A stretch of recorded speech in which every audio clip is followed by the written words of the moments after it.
Hey guys, and welcome back to the Model Car Cup Series. Well, the ACME Southern Nationals are right around the bend, and of the three themes, as you recall, I am doing a Corvette entry for the 70th anniversary of Corvette and NASCAR.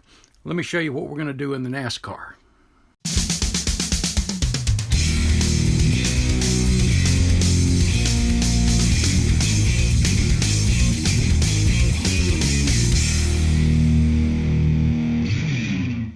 One of my all-time favorite Dale Earnhardt cars was the late 1989 and early 1990 season Chevy Lumina.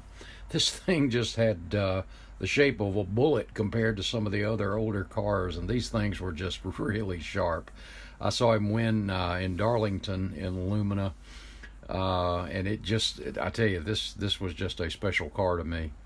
It's not something that I haven't built in the past. As you see here, this kit I built in 89.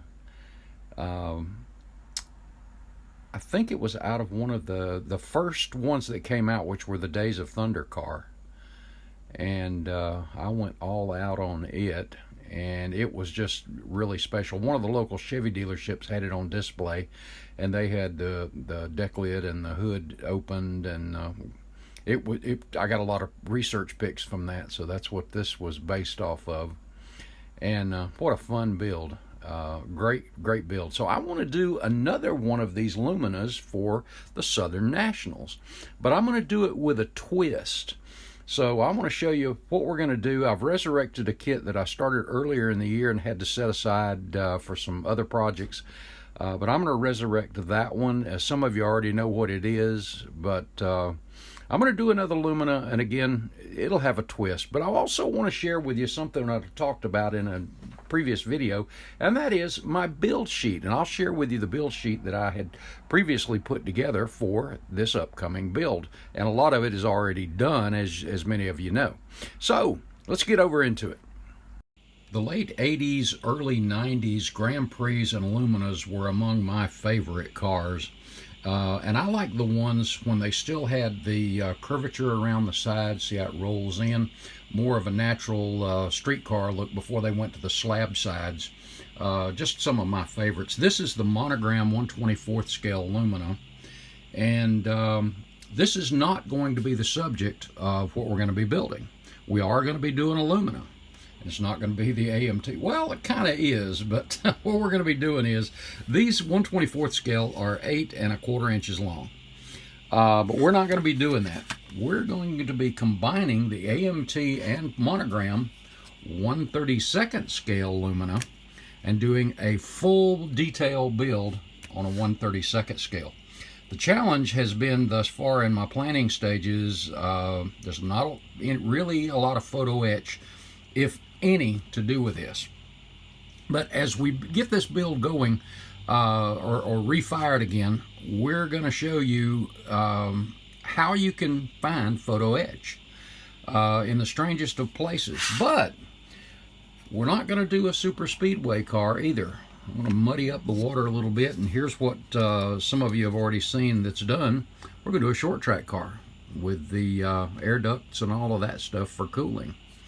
And we already have the trunk cut out, the access panel to the gauges so they can be quickly changed out. Lots of modifications, as you see there, to the A-frame mounts. There's a lot of things that have already been done to this, and there's other parts of the car that are already in. I think every single part of the car is in primer, and some of it's actually got the poppy red on it. And of course, you can see down here where we made the mount for the track bar. We have our cutout for the fuel inlet. We've already made our little tab there, as you can see it, for the deck lid. We've got those for the hood too. We just hadn't put those on there yet. But we're going to do a full-blown detail on a Dale Earnhardt short track Chevy Lumina. Now, how do I plan all this stuff? Well, that's where we get into what my build sheet is going to be. So let me get that over here and we'll go through it. So many of you may be wondering, okay, Mark, what's the big deal with a build sheet? Why do you use it? Well, for me, it helps me stay focused. It helps me in the planning stages to see what I'm looking at and go, okay, what materials do I need to scratch build that, or where do I need to look for photo etch, that kind of stuff.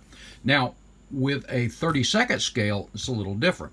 I make 3 copies of my build sheets once I'm finished with them: the body, engine, what paint I'm going to use, transmission alterations, all of the alterations to the chassis, all the alterations to the interior, and if I'm going to display it, if it's going to a table, okay, do I want a turntable? Do I want a mirror under it? Do I need a backdrop? Do I want to put a helmet with the car? How am I going to transport it? And y'all know Batson style, as my buddy Clay declared it. If it's exploded, then I got to have a place to carry the parts. But the biggest reason I do these is organizationally.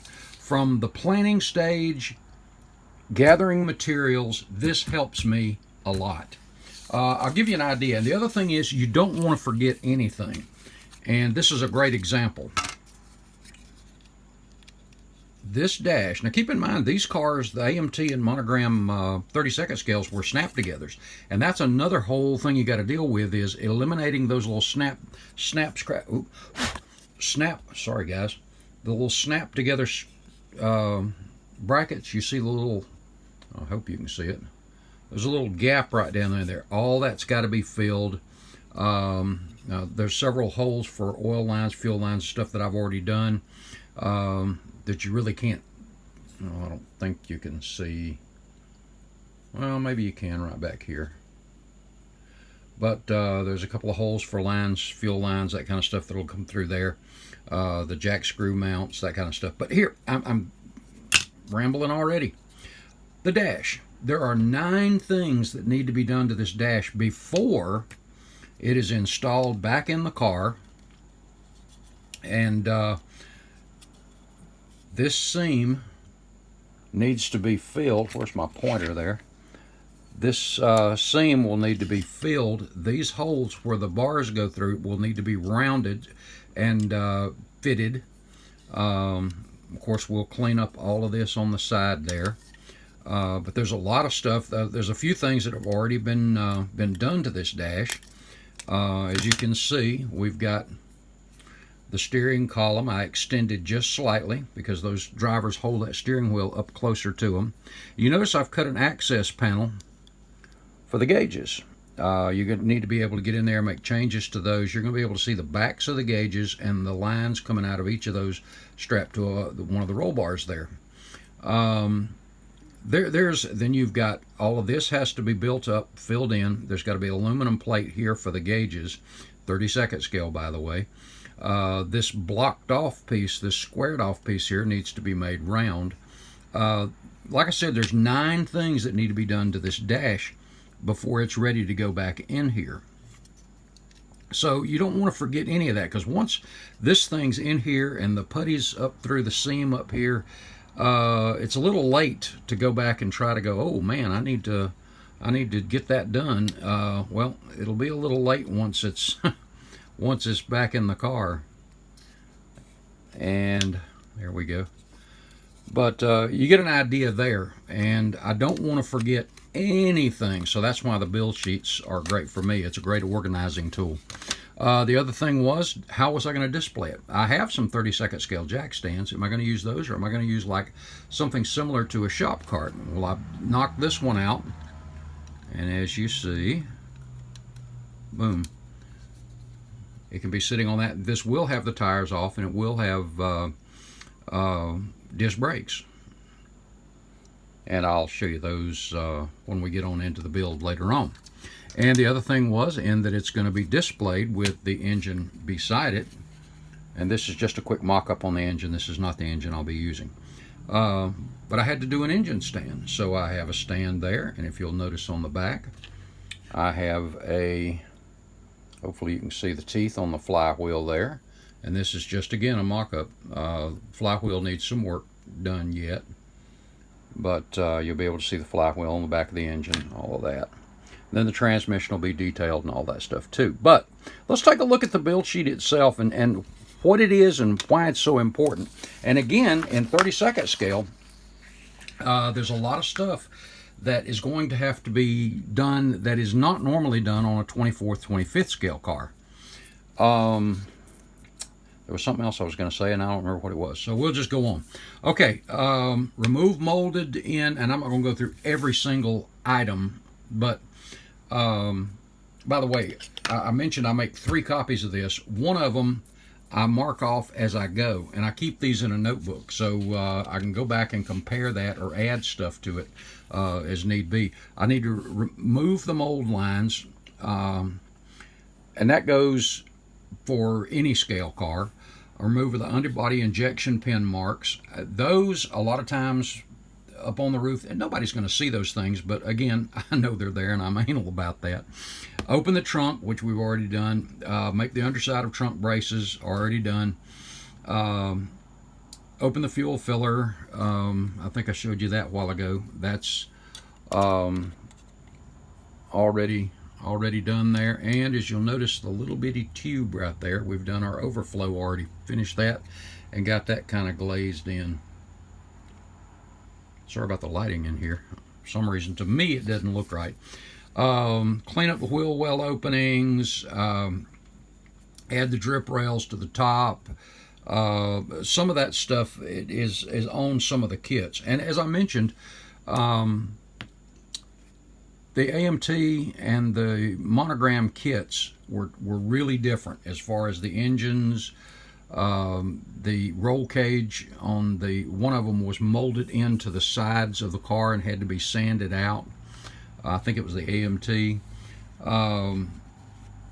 Rebuild the underside of the hood, drill out the hood pins, and for the trunk and hood, open lower grills in the nose, which we already did all that for the short track car. There's just that kind of little stuff. Modify the windows. I've had to open them up a little bit back here, because I'm going to make some changes so it'll be more accurate to the Lumina. The shape of it on one was better than the other, so I'm using the windows out of one on the other. It is just fun, actually. Paint. We're going to be using Testors, Tamiya, and All Clad. We're going to use the Gloss Poppy Red, which is the Model Car World lacquer. And I have always had really good luck with the Testors. Well, Testors Flat Black, which is an enamel. Of course, this will all be masked off so they don't intertwine with each other, the red or the black. And by the way, I do have the MCW enamel in the Poppy Red too. But the Gloss Black is actually, I shouldn't have written that down, it's actually Testors Flat Black. And then I'll buff that out a little bit, make sure we've got nothing clinging to it with our static brush. And we're going to hit it with gloss enamel. Testors Gloss Enamel, decanted, and we're going to shoot that over it, and the gloss, or Testors Silver too, over both of those. And you're not going to believe just how absolutely, what a finish that stuff yields. To me, a fine surface primer in the red oxide. Whenever you're painting a black car, I have learned a long time ago from a couple of body guys, use a red oxide primer. I'll use the gray on the inside and the red oxide on the outside. Yes, it's a lot of masking, but guys, it's worth it in the end. Transmission, we're going to clean up the mold lines, remove and replace all the linkage. Since it's going to be out of the car, you're going to be able to see that linkage up close, even in 32nd scale. So there's a challenge, but we're going to take care of it. Open the bell housing, transmission shaft and spline. On the engine, as you can see, there is a whole lot to be done. Got to remove all those mold seams, the little pins and stuff like that from the snap together, because we want to make this into a glue kit. Reshape and remake the heads, because the heads are atrocious. This is the kit, and you'll notice that they're flat down the sides, and the reason for that was the kit headers, which we're going to be making the headers out of solder, and the couplers as well. So it's going to be fun, to say the least. Redo the freeze plugs, put them in the right locations. We're going to use, I'm going to be spinning some aluminum pulleys, and we'll be using the black dental rubber bands, and we're going to cut those down into half so we can stretch the belts around the pulleys. We're going to have to modify the oil pan and the oil pump, make an alternator. The molded in carburetor, which has already been removed off of this one. I just tested one of the 32nd scale carburetors, and those are from Miguel at HobbyWerks. And these things, I mean, look down through the barrels. These things are really detailed. And there's even a little place on the side there for the fuel lines. So these tiny little things is gonna, I'll either be insane or I just hope it turns out all right. And you can see in the oil pan a few of the holes that I've already drilled. But as I was saying about the heads, they're flat down through there, which is totally not correct. So some big modifications are going to have to be made there. And I'm shotgunning it, guys. I'm just jumping all over the place. Valve covers, I want to try to knock out of aluminum. I'm not sure about that yet, but we'll see. And moving over to the chassis, as you can see, there's a lot to be done there because there's a lot of snap together or snap tight holes. Then that thing up at the top I was telling you about, you'll see there, that's got to come out. I've already made the spring buckets. I don't know if you can see the upper part of the spring buckets. They're already in there. This right here will need to be filled in. The little press-in holes for the truck arms, for the trailing arms, that all has to be modified. This has already been filled in. There's just a lot of little things in here. The hinges for the trailing arms, make the front and rear springs and spring buckets. The springs won't be a problem. I'll just be coiling up some wire and getting that the right color for the spring rate. Gonna have to make the shocks, and we'll be doing those out of stainless. Spin some spin new stainless steel aluminum brake discs. I think I'm going to go with, I think I've already got that marked off on my main sheet, and I've already gone a different direction on that. I was able to find some photo etch brake discs for 32nd scale slot cars, which I think they were just for looks, but they actually fit perfect.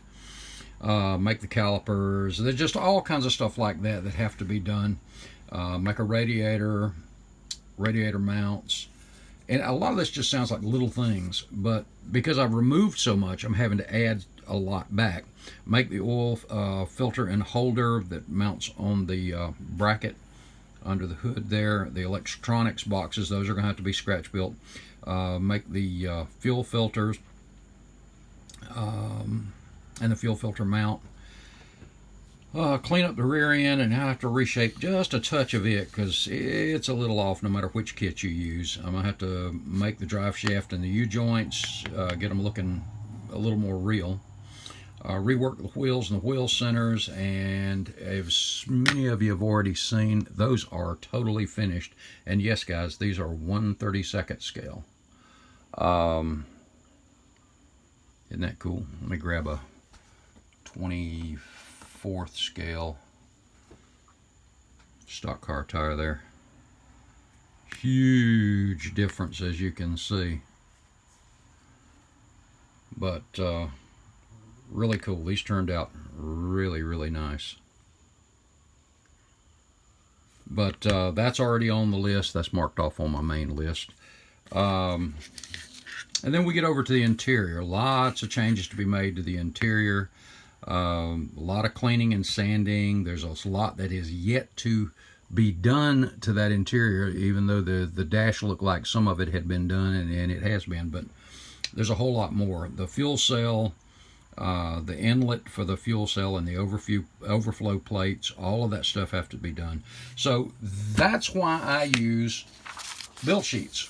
These things keep me, make sure I don't, for me more than anything else, make sure I don't forget anything. And like I said, when the planning stages is when, for me, it really helps, because as I go to mark off stuff, or as I add things, I know, okay, I'm going to need this kind of material. I'm going to need some aluminum for this. I'm going to need some stock aluminum for that, or I'm going to need to try to find photo etch for this. And a lot of it is an uphill battle, and I'll have to make it, and that's okay. I have to do that in 24th, 25th sometime. But for me, the build sheet is just a really good thing, and it's something I've gotten used to. Well, guys, I hope that explains why I do what I do. To me, during the research part, this adds a little bit of fun to it too, because I go, ooh, and I don't want to forget about it. So always easier to write it down. I can always mark it off if it's something I go, you know, that's not going to be where you can see it, or it's not really necessary. You can always knock it off the list. But that is my build sheets, and this is the build sheet for this particular car. On the chassis, maybe 40% of it is already marked off. The interior, close to half. There's a lot of other things in here that it's already done. So it's not like I'm starting this totally from scratch to have it ready for Atlanta. But keep in mind too, I'm still Corvetting as well. So we're still working on our vet, and I'll be giving you an update on that pretty soon too. Okay, guys, I hope that was a big help. If you need any materials, you want to check out any of the new stuff that's in, I got an email from Mark over at HobbyNut Models just today about some new arrivals. That great new GTO is in the house. So go over, check it out, and hey, they're priced right too. Get you some of that MCW paint. Got a big inventory of that. A lot of great stuff over there. So head over and check out Mark's website. And by the way, the link to it make it a whole lot easier if you'll go to the description right below this video. The description for this video, just click on that. The very first thing you'll see is HobbyNut Models. Just click on that, and there you go. Have some fun. All right, guys. Thanks for checking it out. I appreciate it. God bless, guys. I'll see you in the next video. Thanks.